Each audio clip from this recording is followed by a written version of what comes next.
I'm sitting here trying to figure out what to talk about this movie. I'm wondering if, as we get close to the end of this retrospective, I may have run out of, well, stuff to talk about these movies.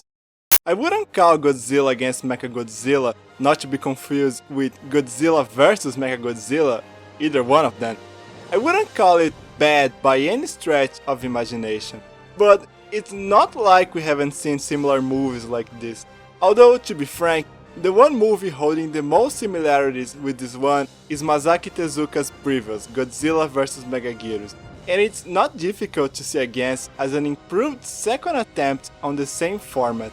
Once again we see Japan having grown accustomed with the constant threat of giant monsters, but after a second Godzilla rampage near the end of the century, the Japanese government decides to move on with the project to develop a weapon that should be able to destroy the monster and any other of its kind once and for all.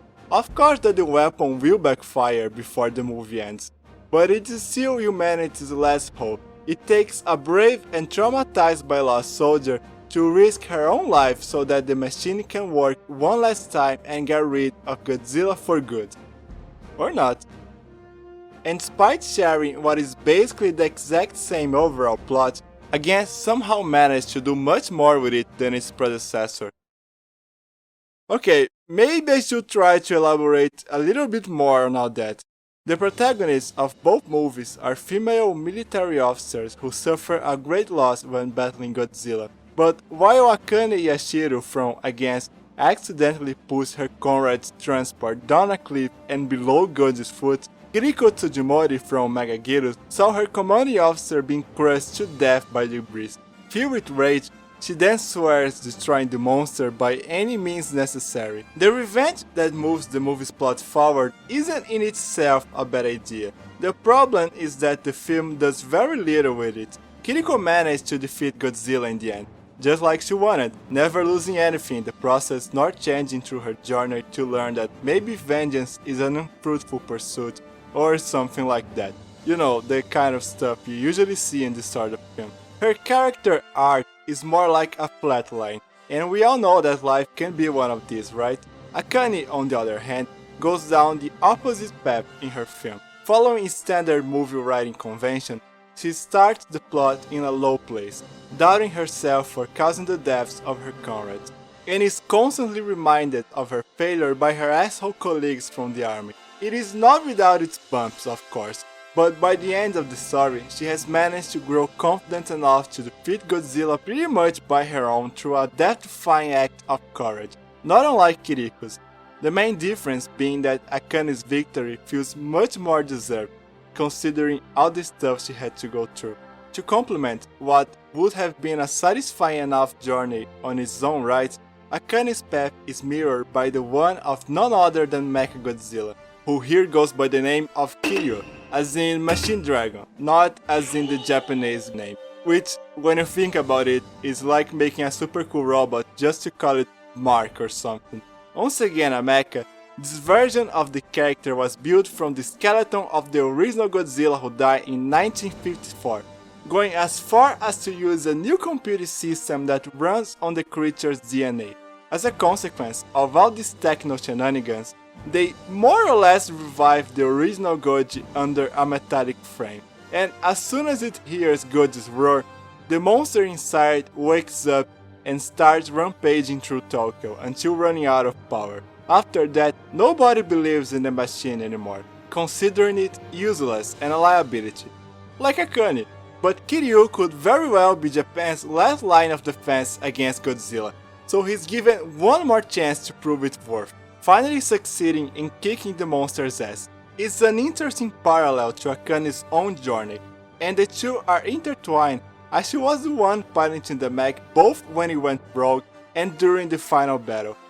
Akane's lowest point was also Kiryu's. They rely on each other, and each needs the other's success in order to achieve their own. Kiryu? お前にはわかるよね。お前と私は仲間だってこと。さあ、そろそろ行こうか。キリュウ！力を！私に力を！ Going back to MechaGodzilla, it's not difficult to see the robot's position as the ultimate weapon against Godzilla, and the fact that it increases the problem before solving it as very reminiscent of the black hole gun. However, nobody is called out on the fact that the weapon from that movie not only creates the Mega Nullum, but also fails to kill Godzilla when it's first used against him. And again, that in a franchise which has always had the perils of science misuse as one of its running themes. So it's good to see the filmmakers learn something between the two films. And now I think I've just spent more time breaking MechaGodzilla down in this video than in the one I did for the movie proper. So yeah, that's basically why Against is the superior movie. Despite both having pretty much the same story beats, this one has an ever-evolving situation that shapes the way the characters behave and react to the world around them. Like basic storytelling stuff. And this is all fine and good, but to be honest, no one is here for the plot and we know it. In a franchise known for its spectacular displays of rubber suit action, Masaaki Tezuka may have marked its name on it by developing a uniquely fast-paced and flashy style. As I mentioned in the previous video, the technological advancements in filmmaking made during the decade prior allowed Toho's crew to give Godzilla and its foes speed and power like nothing seen before. Tezuka and company had already experimented with all this technology through the course of their previous film, but it's only here that it reaches its full potential. This movie graced us with two gorgeous suits of Goji and Kiryu, which are not only very cool looking, but also ridiculously dynamic for the franchise standards, allowing the actors to achieve a greater range of movement. This, combined with a much more tactful use of CGI than previously seen, gives the whole action a very anime-esque feel, as in literally a live-action anime. In a matter of fact, a common complaint target at this specific period of the franchise is its abundance of anime tropes and the borrow of the medium stone in general, which is true, but I feel like this is a criticism target more at the last of the Millennium flicks that unfortunately bleeds into the other ones, because this approach certainly worked ridiculously well for this installment. Against feels like a Sentai flick with the moody giant robot and all. Or for a direct anime comparison, Kiryu going rogue looks like... Not yet. It's odd, but this movie doesn't do anything the franchise haven't done at least half a dozen times already, which in all truth can't be held against them considering we are already on the 27th entry of the series. Of course that this doesn't necessarily mean something bad, au contraire. The film does a lot with very little, delivering one of the roundest takes on a try-and-true formula. It's a very satisfying entry in the franchise in general, and I'm very glad that it comes from a guy who had directed one of its weakest installments.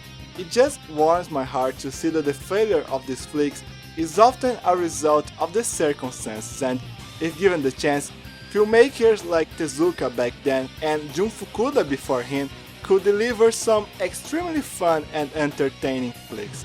Or maybe everything just depends on MechaGodzilla being in it. Toho probably thought so, because Kiryu and Akane will return for a second adventure. This time the giant robot will have to face not only a rampaging Godzilla, but also protect Tokyo from the fury of none other than Mothra herself.